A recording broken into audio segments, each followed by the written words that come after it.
சிறு குறு விவசாயிகளின் அன்றாட வாழ்வாதாரத்திற்கு கை கொடுக்கும் கீரை விவசாயம் பற்றிய ஒரு செய்தி தொகுப்பை பார்க்கலாம்.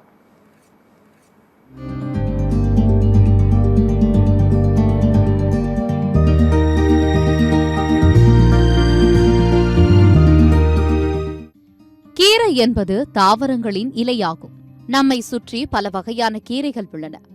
ஒவ்வொன்றும் வெவ்வேறான சத்துக்கள் மற்றும் மருத்துவ குணங்களை கொண்டு உள்ளன.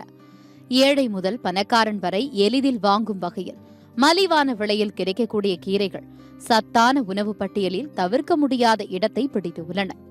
விழுப்புரம் மாவட்டம் சித்தனி பகுதியில் பல விவசாயிகள் கீரை சாகுபடியில் ஆர்வம் காட்டி வருகின்றனர். அரைக்கீரை, சிறுகீரை, தண்டுக்கீரை, பாலக்கீரை இதெல்லாம் நாங்கள் உற்பத்தி பண்ணி மக்களுக்கு கொடுக்குறோம். மருந்தெல்லாம் அதிகமாக அடிக்காத ப்ரொடக்ஷன் அதிகமாக பண்ணிருக்கிறோம். எல்லா ஊருக்கும் போகுது, பாண்டிக்கு போகுது, சென்னைக்கு போகுது, எல்லா மார்க்கெட்டுக்கும் நாங்கள் கொடுக்குறோம். மற்ற பயிர்னா கரும்பு, நெல், வாழை இதெல்லாம் ஒரு வருஷத்துக்கு 6 மாதத்துக்கு ஆகும். இது ஒரு 15-20 நாளுக்குள்ளே எங்களுக்கு நாங்கள் சிறு விவசாய குறு விவசாயிகளுக்கெல்லாம் ஒரு மூலதனமாக எங்களுக்கு அமையுது.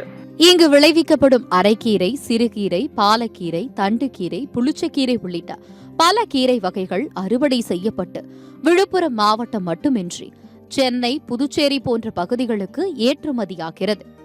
ஊர் புற கீரை தான், இந்த ஊர் மட்டும் தான் அதிகம் கீரை, மற்ற ஊரில் கிடையாது. சித்தனி தான் அதிகம் கீரை.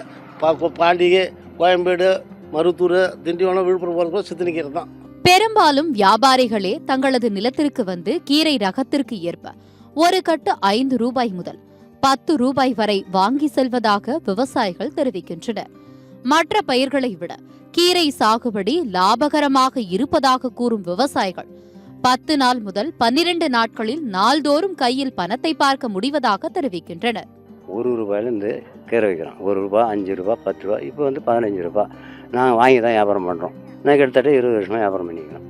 எங்கள் தோட்டமாக இருந்தாலும் கீரை கேட்டு வாங்கி வைப்போம். இப்போ அவங்களுக்கு போக எங்களுக்கு பாதி கிடைக்கும். கீரைனா ஒரு 20 நாளில் கொஞ்சம் காசு கிடைக்கும் கைக்கு. மீதி பயிர் வச்சா ஒரு வருஷம் 6 மாதம் அது போல ஆகும். லாபமோ நஷ்டமோ அரசிடம் எந்த உதவியையும் எதிர்பார்க்காமல் சொந்த காலில் நின்று கீரை சாகுபடியில் விவசாயிகள் கவனம் செலுத்தி வருகின்றனர். நாளைக்கு 50 கத்த கீரை இருக்கும். இதைத்தான் நம்மளுக்கு எது மீதி அந்த பயிரும் கிடையாது. கீரை வேட்டி மழையில் அடிப்பட்டாலும் பார்த்துக்க வேண்டியதான், நஷ்டம் வந்தாலும் பார்த்துக்க வேண்டியதான், லாபம் வந்தாலும் பார்த்துக்க வேண்டியதான். சிறிய தொகை கிடைத்தாலும் அவை தினசரி கிடைப்பதால் சிறு குறு விவசாயிகளுக்கு பக்க பலமாக இருந்து வருகிறது கீரை சாகுபடி.